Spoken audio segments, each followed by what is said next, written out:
Ang mag-amang namaril at nakapatayo ng 15 o eto bilang pagtutuwid, ang mag-amang namaril at nakapatay ng 15 katao noong December 14 sa Bondi Beach sa Sydney, Australia ay nagtungo sa Mindanao noong Nobyembre. Sinabi ito ni Bureau of Immigration o BI spokesperson Dana Sandoval na sina Sajid Akram, 50 anyos at ang 44 o 24 anyos na anak nito na si Navid Akram ay nagtungo ng Davao at bumiyahe sa ilang lugar sa Bangsamoro Region gamit ang kanilang Indian passport.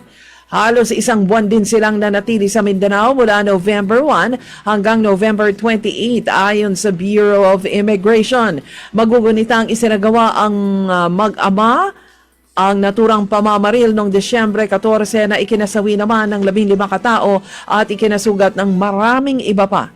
Hindi pa rin batid ngayon ng Australian Police kung bakit ito ginawa ng mag-ama at hindi maipaliwanag sa ngayon.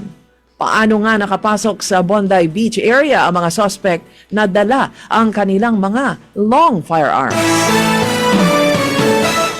Nahiya, nakonsensya, natakot sa karma. Kaya dating opisyal ng Department of Public Works and Highways ang nagsauli ng limpak-limpak na salaping tig 1,000 pesos sa Department of Justice o DOJ. Abot sa 40 million pesos na kickback money ang iprenesenta sa media mula kay dating DPWH NCR Regional Director Gerard Opolencia.